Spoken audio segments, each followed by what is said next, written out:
August 1977. A council house in Enfield, North London. Single mother Peggy Hodgson and her 4 children are trying to sleep when loud knocking sounds echo through the walls. Furniture begins moving on its own. A chest of drawers slides across the room with no one touching it. Terrified, Peggy calls the police.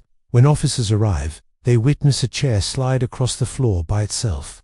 Over the next 18 months, the family will experience one of the most documented poltergeist cases in history. Toys fly through the air, objects levitate, fire starts spontaneously, and most disturbing of all, 11-year-old Janet begins speaking in a deep, raspy male voice, claiming to be Bill Wilkins, a man who died in the house years earlier.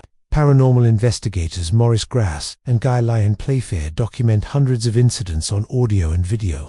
But skeptics say it's all an elaborate hoax perpetrated by attention-seeking children.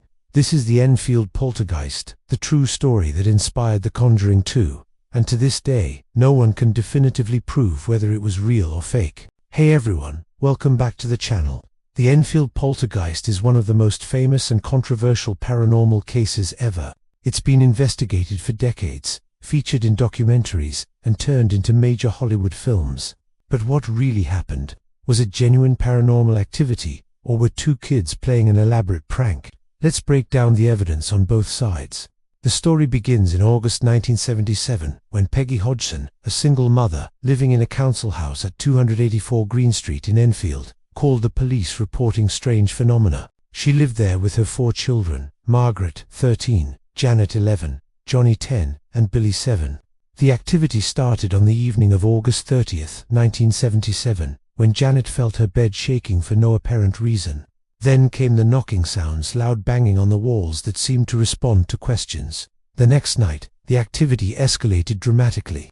A chest of drawers moved across the room by itself while the children were in bed. Peggy witnessed it with her own eyes and was terrified. She and her neighbor went next door to investigate, and that's when they heard the knocking sounds responding to their questions. They would knock, and the entity would knock back. Peggy called the police.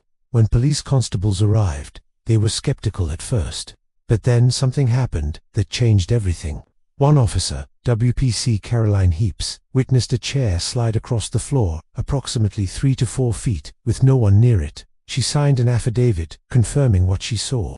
The police couldn't explain it, but they also couldn't do anything. There was no crime being committed. They left, telling Peggy to contact the Society for Psychical Research. The Daily Mirror newspaper heard about the case and sent a photographer.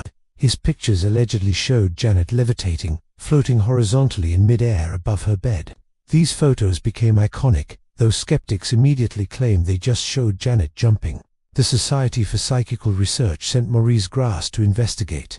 Grosse was a grief-stricken man whose daughter had recently died in a motorcycle accident. He was desperately seeking proof of life after death, and threw himself into the Enfield case with total commitment. What Grosse and his colleague, Guy Lyon Playfair, documented over the next 18 months was extraordinary. They recorded over 2,000 incidents of paranormal activity. Furniture moved on its own. Toys and objects flew through the air. Doors opened and closed. Fires started spontaneously. Metal objects bent. The phenomena seemed to center around Janet, though other family members experienced activity too.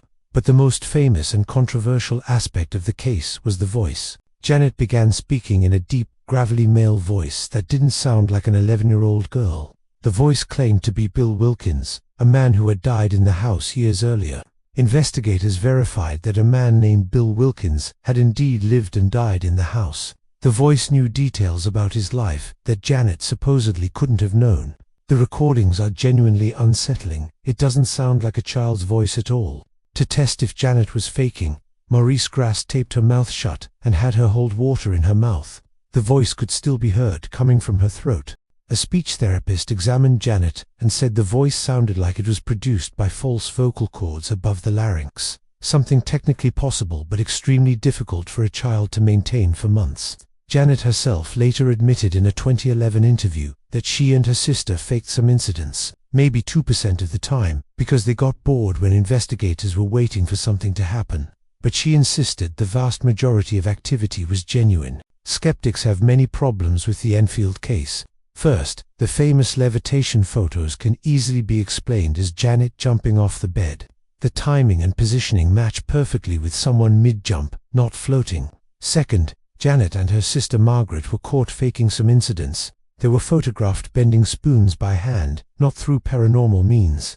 Third, the voice could have been produced by Janet using false vocal cords, difficult but not impossible. Speech therapists confirmed this was technically achievable. Fourth, much of the activity only happened when the children were alone, or when investigators were looking directly at them. When cameras were set up to catch activity on film, the poltergeist seemed shy. Fifth, some investigators, including Anita Gregory from the Society for Psychical Research, concluded the case was a hoax after observing the children. She caught them faking incidents and called out Maurice Grosse for being too emotionally invested to see the truth. But believers point to compelling evidence that's harder to dismiss. Police officers witnessed phenomena. Neighbors witnessed phenomena. Multiple investigators from the Society for Psychical Research documented incidents. The sheer volume of activity over 18 months, over 2,000 incidents, would be an incredibly elaborate and sustained hoax for children to maintain. And even if Janet could produce the voice using false vocal cords, how did she maintain it for months, while also providing historically accurate details about Bill Wilkins' life?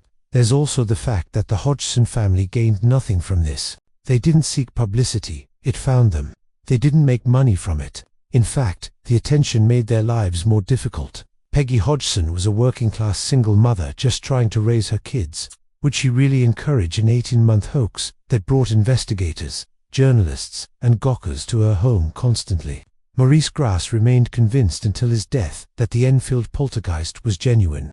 Guy Lyon Playfair, who co-investigated the case, also believed it was real and wrote a book called This House is Haunted about the experience. Janet, now an adult, maintains that the phenomena were real, though she admits to faking a small percentage when nothing was happening. She said in a 2007 documentary, "I know from my own experience that it was real. It lived off me, off my energy.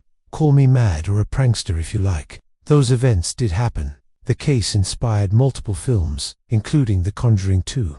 Though that movie added fictional elements, like Ed and Lorraine Warren investigating the case, which never happened. The real Enfield case was investigated by the Society for Psychical Research, not the Warrens.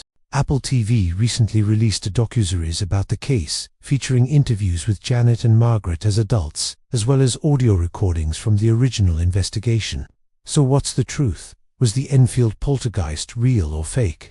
The honest answer is, we don't know for certain. The case sits in that frustrating gray area where there's evidence supporting both sides. The skeptical explanation is that two children, possibly with their mother's knowledge, created an elaborate hoax that fooled some investigators but not others. The paranormal explanation is that genuine poltergeist activity centered around Janet, possibly triggered by the stress of puberty and family difficulties, and that some faked incidents don't invalidate the genuine ones. What makes the Enfield case so compelling isn't just the phenomena reported, but the cultural impact. It became one of the most famous paranormal cases in British history. It influenced how we think about poltergeists and hauntings, and it raises important questions about evidence, belief, and how we determine what's real. Whether you think it was genuine or a hoax, the Enfield poltergeist remains one of the most fascinating and debated cases in paranormal history. So what do you think? Was the Enfield poltergeist real, or were Janet and Margaret pulling off an incredible hoax? And if it was fake, why did police officers and multiple investigators report witnessing phenomena? Drop your thoughts in the comments.